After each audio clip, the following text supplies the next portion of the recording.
যতদিন বেঁচে থাকি কারো হক নষ্ট করব না, কারো কিছু চুরি করব না, আর কারো সম্পদ নষ্ট করব। আপনাদের দেশে অনেকে কৃষি কাজ করে না, দেখবেন দুইজনের দুই দিকটা কোবাইতে কোবাইতে ডেঙ্গার এমন অবস্থা হয়, ডেঙ্গা ধ্বংসের একজন লোক যাইতে আসলে কি দাম বেশি হইব? এতে কি তার লস হইল। এগুলা কাজ কখনো করবেন না। নিজে কখনো নিজের জায়গা বেড়া দিবেন না। যদি বেড়া দেন, আখিরাতে আপনার কপালে বেড়া আছে। খবরদার, হুঁশিয়ার হয়ে যান। মা বাবার মনে কষ্ট দিবেন না। মা হইল মক্কা, বাবা হইল মদিনা। বাবা মার পায়ে নিচে সন্তানের ভেস। যতই শ্বশুর শাশুড় পাইয়া মা বাবারে ভুলে গেছেন, এটা এই দুনিয়াটা না বাবা, আখিরাত বড় কঠিন, খুব কঠিন। যেখানে লক্ষ লক্ষ কোটি কোটি বছর থাকতে হবে, সেই জায়গাটা হলো আসল জায়গা। এই যে এখন আসছেন, জুলুম হইলে 11টা পর্যন্ত আপনাকে রাখা যাইব, এরপরে রাখা যাইতো যার যার গন্তব্যস্থানে যাইতে হবে। আমাদের জন্য এমন একটা জায়গা আছে, সে জায়গাটা যাইতে হবে। সেখানে মা নাই, আছে? বাবা নাই, দাদা নাই, দাদি নাই, নানা নাই, নানি নাই, স্ত্রী নাই, বাবা নাই, সন্তান নাই, কেউ আছে? শুধু একা। একটু চোখটা বন্ধ করেন, আমাদের একটু জিকির করেন, একটু মোনাকাবা বসেন, একটু চোখটা বন্ধ করেন। এই মুহূর্তে যদি আমার নিঃশ্বাসটা বাইর হয়ে যায়, এতক্ষণ আমি আছি আলামিন হুজুর, নিঃশ্বাসটা বাইর হয়ে গেল, আমি একটা লাশ। আমাকে কিভাবে মাটিতে দেওয়া হবে, কিভাবে কবরস্থ করা হবে যে মানুষ পাগল? তাইলে বোঝা গেল আপনার আমার ভিতরে যে আত্মাটা আছে, আত্মাটা কার? আল্লাহ। রূহ যখন আল্লাহ নিজে নিয়ে যাবে, আমার কোন 10 টাকা দাম থাকবে? যতক্ষণ পর্যন্ত এই মাওলার রূহটা আমার এই বুকের ভিতরে, শিরার ভিতরে থাকবে, ততক্ষণ পর্যন্ত আমি দামি, আমার দাম আছে। কথা ঠিক কিনা? তাহলে বাবা, এই রূহটা খাওন কি? এখন আমার আসতে হবে, এই রূহটার খাওন কি? এই রূহটার খাওন হলো জিকির। সুবহানাল্লাহ। যে ব্যক্তির কলবে জিকির আছে, সে হলো জিন্দা। যে ব্যক্তির কলবে জিকির নাই, সে হলো মুর্দা। জিন্দার দোয়া আল্লাহ দরবারে কবুল হয়, মুর্দার দোয়া আল্লাহ দরবারে কবুল হয়। তো জিন্দা হইতে কি দরকার? বেশি বেশি জিকিরের দরকার। কি দরকার? জিকিরের দরকার। লোহা যদি পানিতে রাখে কি হয়? জং কইরা যায়। যখন এরা লেপ দিয়া ধরা হয়, তখন পরিষ্কার হয়। তদ্রুপ এই কলবটাকে পরিষ্কার করার জন্য জিকির আছে। আমাদের একটু বলেন লা ইলাহা ইল্লাল্লাহ, লা ইলাহা ইল্লাল্লাহ। নাদের গোলাপ থেকে কান দেবেন, লা ইলাহা ইল্লাল্লাহ, লা ইলাহা ইল্লাল্লাহ। নাই কোনো মাবুদ আল্লাহ ছাড়া, লা ইলাহা ইল্লাল্লাহ, লা ইলাহা ইল্লাল্লাহ, লা ইলাহা ইল্লাল্লাহ মুহাম্মাদুর রাসূলুল্লাহ সাল্লাল্লাহু আলাইহি ওয়াসাল্লাম। আরেকটা জিকির আছে কি? আল্লাহ আল্লাহ আল্লাহ আল্লাহ আল্লাহ আল্লাহ আল্লাহ। আপনি সামনে আগে আসেন, পিছনে ভরপুর সামনে আগে আসেন, রাস্তায় লোক দাঁড়িয়ে আছে, আপনার সামনে চলে আসেন। আল্লাহ আল্লাহ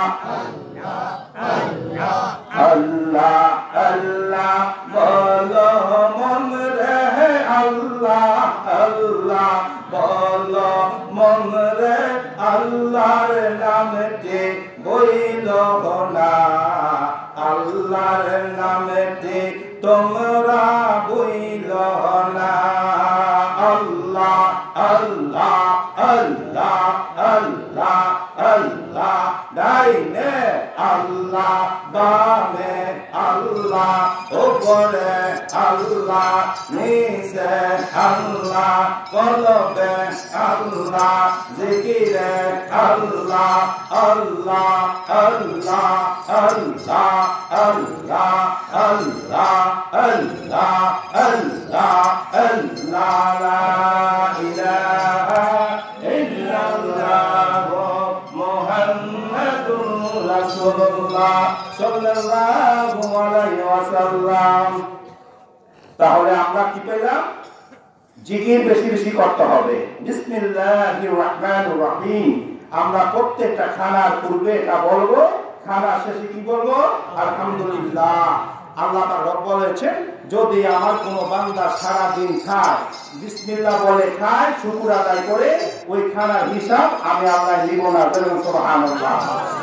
আমরা এখন খানা খাওয়ার আগে হাতও ধোয়া নাই, বিসমিল্লাহও নাই, খালি খাইতে পারলেই হয়, এটা আমরা চিন্তা করি। কথা ঠিক কিনা? তাই আমরা কি করব? প্রত্যেকটা খানার আগে বিসমিল্লাহ, খানার সাথে শুকর আদায় করব। কথা ঠিক কিনা? এই জিনিসটা শিখবো। আর বিশেষ করে কিছু কিছু কথা বলে যায়, অনেক আপনাদের দেশে আছে কিনা জানি না, এই যে গাবি দোয়ানি, গাবি দোয়ালে গাবি বালতির ভিতরে আগে পানি দিয়া লো, এরপরে গাবি দোয়া আসেনিও। আমাদের তো শুনে নাই। আমরা তো শুধু এই 2 কেজি দুধের 3 কেজি বানায় হয়, আবার মানুষদের ডাইলো দেয়। এটি কি আসলে জায়েজ না নাজায়েজ? এই নাজায়েজে কি লাভ হবে? আখিরাতে এই যে মানুষের নিয়ামত খাওয়াইতে যায়, কিয়ামত করলেন, এতে যায় আখিরাতে ধরা খাইবেন কিনা? আমরা আজ থেকে এগুলা থেকে হুঁশিয়ার হয়ে যায়। আর শহীদ জান্নাতে যাবে, কোন কোন ধরনের শহীদ জানতে হবে, কোন ধরনের দোকানদার জান্নাতে যাবে জানতে হবে। যে মাল কম দেয় জান্নাতে যাব, যে মাল ঠিক মতো দেয়। কথা ঠিক কিনা? আমি কমও দিব না, বেশিও দিব না, সঠিক মাপ দিতে হবে। কথা ঠিক কিনা? মাপের ভিতরে বেলা দুধের নিচে কি করে ওই ডিব্বা নিচে দিয়ে এমন ভাবে উপর দিকে মানে ধাক্কা দেয়, মনে করেন প্রায় 100 গ্রাম দুধ কম যায়, এতে কি লাভ হলো না লস হইলো? ওই বেলার গোপাল খাইলো না নিজের গোপাল খাইলো? আপনারা এই কাজটা করবেন ইনশাআল্লাহ। হাতোড়া তো কারা কারা করতেন না? হাতোড়া নারে তাকবীর, নারে রিসালাত, নারে গাউসিয়া। আজ থেকে মা বাবারে বাদ দিতাম না, হাতোড়া। মাশাআল্লাহ, ভগবান বাদ দিবেন। আসলে আজকে যায় দেখবেন মানে মাই রাত্রে 12টা পর্যন্ত দরজায় দাঁড়িয়ে রইছে, বউ কিন্তু নাকটাই না ঘুমায়, গেলে একটা গালি দিয়া করবো, এত রাত্রে কিস্তরে। কিন্তু মা করবো সন্তানের জন্য বইয়া থাকবো, কিন্তু যাইয়া কিন্তু মা কথা বলতেন না, বিরিয়ানির ফুটনাটা বউর কাছে নিয়ে দিবেন। কথা ঠিক কিনা? আসো মা চেয়ে বেশি দরদ খাবে কিয়া, বললো কিয়া, বললো কিয়া মায়া করেন, জায়েজ আছে। কিন্তু সর্বপ্রথম হইল কে? মা বাবা, এরপর হইল স্ত্রী। যদি মা বাবা যখন না থাকে তখন আপনার আপন হইল স্ত্রী। মা বাবা যতক্ষণ পর্যন্ত জীবিত আছে ততক্ষণ পর্যন্ত আল্লাহর পরে রাসূল, রাসূলের পরে হইল মা বাবা। কি বলে? কথা ঠিক কিনা? এই কথা মনে জায়গা দিবেন। আমি আরেকটা কথা বলবো। হযরতে শাহজালাল ইয়ামিনী, ওনার নাম তো শুনছেন, সিলেটের। এটা একটা আধ্যাত্মিক আলোচনা, এটার ভিতরে 3টা ব্যাখ্যা আছে। আপনাদের বোঝানোর জন্য আমি কথা বলতেছি। হযরত শাহজালাল ইয়ামিনকে আমার গৌসে পাক আব্দুল কাদের জিলানী, পিরানা পীর দস্তগীর, মাহবুবে সুবহানী, কুতুবে রাব্বানী, গৌসে সামদানী, শেখ সৈয়দ মহিউদ্দিন, হযরত বরফ আব্দুল কাদের জিলানীর কাছে জ্ঞান অর্জনের জন্য, এলমে মাহফুজ শিক্ষা লাভের জন্য ওনার কাছে ওনার আম্মা নিজে দিয়ে আসলেন। সুবহানাল্লাহ। তিনি 12 বছর ইবাদত করলেন, করার পরে উনি বাড়িতে আসলেন।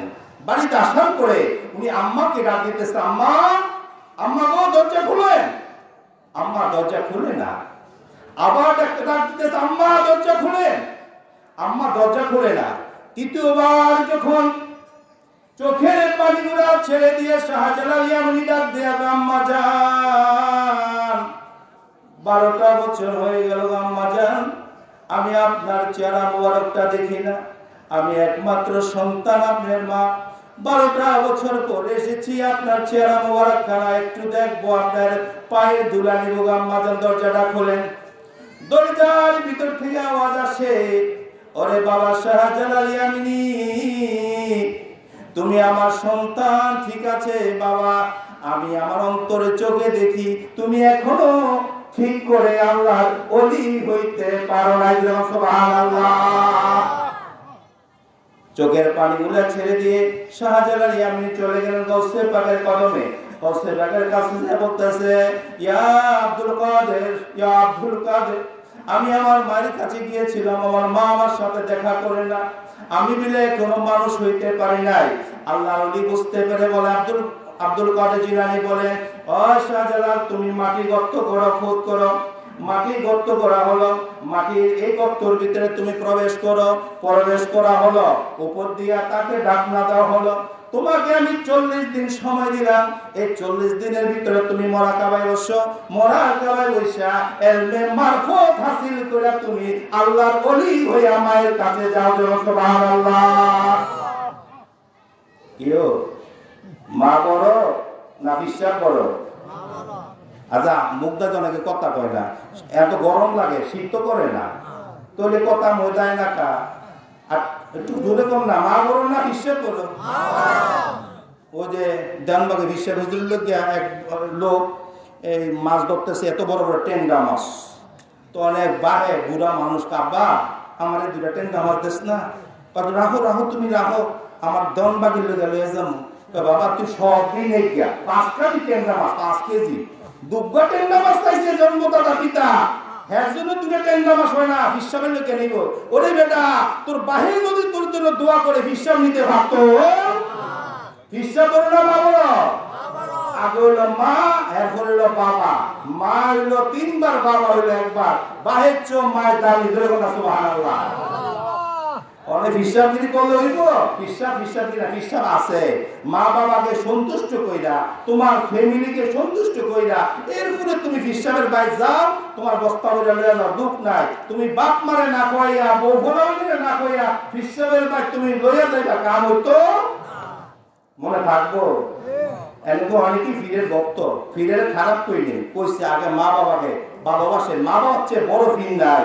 মা বাবার হুকুম ছাড়া হিসাব করলেও হিসাব দিলেও থাকতো না। কথা বলতে পারছি? আসি শাহজালাল ইয়ামানি মুরাকাবায় বসলেন, খুব কথাটা মূল্যবান। আমার পরে যিনি আলোচনা করবেন উনি সিলেটিয়া ময়মনসিংহ থেকে আসছেন, মাওলানা ইয়াসিন জিহাদি সাহেব, অনেক বড় আলেম। আমি আসলে জাদুঘর থেকে আপনাদের সাথে একটু সাক্ষাৎ করতে আসছি, নাহলে আপনারা দেবেন হুজুরে আসলো গেল গা। আমি কটা মূল্যবান কথা বলে যাই, উনি কথা বলবেন, তারপরে দোয়া হয়ে যাবে ইনশাআল্লাহ। এখন শাহজালাল ইয়ামানি মুরাকাবায় বসলেন, খুব মনোযোগ। 10 দিনের জন্য যখন মুরাকাবায় বসলেন, মুরাকাবায় বসার পরে দেখতেছে একটা মহিলারে শুই আছে না, শুই তো চিনেন, শুই দিয়া মহিলাকে পা থেকে মাথা পর্যন্ত গাইতেছে, পা থেকে মাথা পর্যন্ত তাকে আঘাত করতেছে। মহিলাটা চিৎকার করতেছে। শাহজালাল ইয়ামানি ডাক দেওয়া, মাগো কি অপরাধ করেছো, তোমাকে এইভাবে কেন আঘাত করতেছে? মহিলাটা আমার দিকে তাকান। মহিলাটা জবাব দিল, বাবা রে, আমি দুনিয়ায় থেকে আমি আমার জালের কাছ থেকে, অর্থাৎ জাল তো বুঝেনি, আমার জালের কাছ থেকে একটা সুই দান নিয়েছিলাম, সেই সুইটা আমি ফেরত দিতে পারি নাই, যাহার কারণে এই সুইটার কারণে, খুব মনোযোগ, এই সুইটার কারণে আমাকে কিয়ামত পর্যন্ত এই সুইটা আমাকে আঘাত করতে থাকবে। নাউজুবিল্লাহ। দেখেন বাবা, কথাটা খুব মনোযোগ। সাধারণটা সুই এখন হাজার হাজার টাকা দাম নিচে, টাকা দেয় না ফেরত, দেখো না। আর আমাদের দেশে তো সুদ নাই, আল্লাহ দিলে আছে। ও কি কর, আমাদের দেশে সুদ খায় না, আমাদের দেশে আমাদের দেশে সুদ খায় না, খাইও আমাদের দেশে বেড়াবো নাই, আছে বেড়াক আছে, আলহামদুলিল্লাহ। এই বেড়াকে যারা গেছেন তারা হই রয়েছেন, সুদে যারা গেছেন ধ্বংস হয়েছেন। নামাজ, রোজা, হজ, যাকাত, কালেমা সবই বলে। যদি 1 লক্ষ টাকার ভিতরে 1 টাকা সুদের হয়, 1 লক্ষ টাকা সুদের হয়ে গেলে তার সব শেষ, সে ধ্বংস। সুদের খানা গেছেন, দেহ ধ্বংস, দেহ ধ্বংস হলে আমল নষ্ট, আমল নষ্ট হলে জাহান্নাম। সুদ খাইবেন, হাতুরান্ত সুদ কারা খাইবেন, বেশি বেশি করে খাইবেন, চক্রবর্তী খাইবেন, মরলে বুঝবেন সুদের কি জ্বালা। এমন মার দিব রে বাবা, গুরুজ দিয়া ফাঁক দিব জেলে, হেসিবা বুঝবেন। একটা ফাঁক দিয়া 40 হাত মাটির নিচে নিব, হ্যান থেকে একটা ফাঁক দিয়া 40 হাত মাটির ফুটাইব, চিৎকার করবেন, দুনিয়া কোন লোক শুনবে না। গরু যদি কবরের পাশে থাকে, গরু থাকবে। আগে মুরব্বীরা জানেন, যারা কবরের পাশে গরু দিলে কিন্তু গরু কত ঘুমত, এখন দুধ দিত, কেউ দিত না। যে কবরে আযাব সেখানে গরু রাখা যায়, আর যে কবরে আযাব হয় না সেখানে গরু ঘাস খায়। এই জন্য বলতেছি, কবরে যাওয়ার সঙ্গে সঙ্গে একটা সাপ আছে, যে সাপটা একবার ঠুকুর দিলে 40,000 বছর পর্যন্ত ব্যথা থাকবো। সেই সাপটা সর্বক্ষণ আমরা কে গাইতে থাকবো, সুদ খাওয়াই না গো। অনেকে সুদ খাইবেন না সাপের কামড় খাইবেন? সুদ ছাড়বেন না সাপের কামড় খাবেন? কথা কয় না, সুদ ছাড়বেন তো ইনশাআল্লাহ? সুদ খাওয়া ছেড়ে দিয়ে এরপরে দ্বিতীয় হইল যায় আযাব, মাটির আযাব। এই যে বাপ মা কষ্ট দিচ্ছেন, বাপ মা দুধ খাইছেন, দুধের দাবি নেওয়ার জন্য চতুর্দিক থেকে মাটি এমন ভাবে চাপা দিবে, চাপা চুড়ে আপনার নাকে মুখ দিয়ে দুধ বাড়িয়ে যাবে। কিন্তু মা বাবা যদি মাফ না করে পৃথিবীর কেউ মাফ করতে পারবে না। এই জন্য আপনাদের হাতে পায়ে ধরে বলে যায়, আপনি যাদের মা বাবা বেঁচে আছে আজকে যাইয়া মা বাবার কদম ধরে মার কাছ থেকে ক্ষমা চেয়ে নেবেন। মা, আমি জীবনে বহুত অন্যায় করেছি, বোর কথা শুনে মা তোমার পান আনতে গেছো, পান আনি নেই, তুমি আমার বাপে খাইতেছে আমি খাও না নাই, বোরটা ঠিক মতো দিছি, মা আমি কত ভুল করেছি, রুই মাছের মাথা আনছি, মা তোমাকে তোমার খাইতে মন চাইছে আমাকে বলেছো, কিন্তু আমি তোমার মাথাটা দিয়ে আমার শাশুড়িরে দিছি। মা আমি অনেক অন্যায় করেছি, অনেক অপরাধ করেছি, মা আমারে মাফ করে দাও, নাইলে আমার কবরে বিশাল আযাব হবে, আমি জাহান্নামে জ্বলবো। বাবা আজ থেকে মার কদমে যায়া ক্ষমা চাইবেন যদি আপনি বাঁচতে চান। আর যদি কবরে জাহান্নামে জ্বলতে চান, আপনার যা মন চায় তাই করেন, আমার দুঃখ নাই। কিন্তু বলে যাই কথাগুলা, এই কথাগুলা মনে রাখবেন। কথা ঠিক কিনা? মা যার আছে থাকতে চিনেন, মরে গেলে বাবা চিনতেন না। যার মা নাই তার দুনিয়াতে কেউ নাই, যার বাবা নাই তার দুনিয়াতে কেউ নেই, তার মতো এতিম, তার মতো অসহায় এই দুনিয়ার কেউই নাই। শাহজালাল ইয়ামানি প্রথম দিন দেখলেন এটা, বাকি 10 দিন পরে দেখতেছে একটা মহিলার চুলের ভিতরে একটা পাখি ঠুকুর দিতেছে, ঠুকুর দিয়ে দিয়ে চুলগুলা উঠে ফেলতেছে, মাথা থেকে মস্তকগুলা বাইর করে ফেলতেছে। মহিলাটা কাঁদতেছে। শাহজালাল ইয়ামানি ডাক দেয়া, মা গো মা, আপনার এই আযাব কেন হইতেছে আমি জানতে চাই।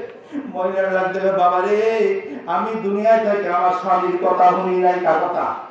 স্বামীর কথা শুনি নাই। আমি বাজারে গেছি, আমার চুল বেঙ্গা পুরুষে দেখেছে, রাস্তাঘাটে দেখেছে, গরু বেঁধেছি, গরু আনতে গেছি, ছাগল আনতে গেছি, মাছ ধরতে গেছি, আমি দাউদ হয়েছি, আমি বেপরোয়া হইয়া চলেছি। আমি আমার শ্বশুর শাশুড়ির কথা শুনি নাই, আমি আমার স্বামীর কথা শুনি নাই, যার কারণে আমার এই মাথার ভিতরে একটা করে ঠুকর দেয়, আমার মাথার মস্তকগুলো উঠায় ফেলতেছে।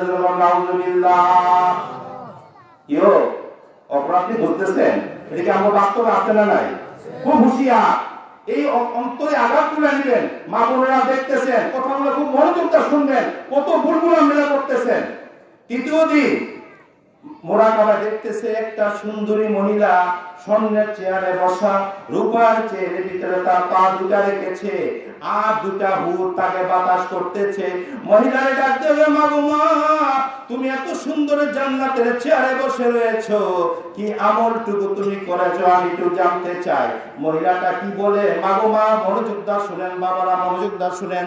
মহিলাটা ডাক দেয়া কয়, ও শাহজালাল ইয়ামানি, আমি যখন দুনিয়ায় ছিলাম, আমার বাবার ঘরে ছিলাম, আমার এই চেহারা মোবারক বেঙ্গা পুরুষে দেখে নাই, কে দেখে নাই? অনেকে টিকটকে দেয়নি, হাজার হাজার মাইয়া ছবি দেয়, সোয়া বলব কেউ। আমার কাছে রুগী সব যায়, কি করবো দুঃখের কথা, চারগা বলা হয় হেতা পুরুষের, হ্যাঁ বিয়া করে সবগা মাইয়া বলা বেডিরে, ওই মানে মুখারি এমন সুন্দর করে সাজায় মেকআপ দিয়া, মানে ফেসবুকে ছেড়ে দিছে, টিকটক দেখে পাগল হয়ে গেছে গা, মানে বিদেশ থেকে ফ্যান লাগাই বিয়া করে লাইছে, নিজের বউ আছে দুর্গা আর করে লাইছে, বেডি বেড়া ছেড়ে গেছে গা, বেড়া বেডি ছেড়ে গেছে গা। এটি একমাত্র নষ্টের মূল হলো টিকটক আর হলো ফেসবুক। কথা ঠিক কিনা? অনেকে এটি চালাইবেন না বন্ধ করবেন? এটি বন্ধ করলে জামাই বাপ খাইতো না। বিদেশ যাইবা, মহিলা যাও, 20,000 টাকা মোবাইল ভাড়াও, যদি আমার চাও মোবাইল ভাড়াও, আর যদি আমার না চাও মোবাইল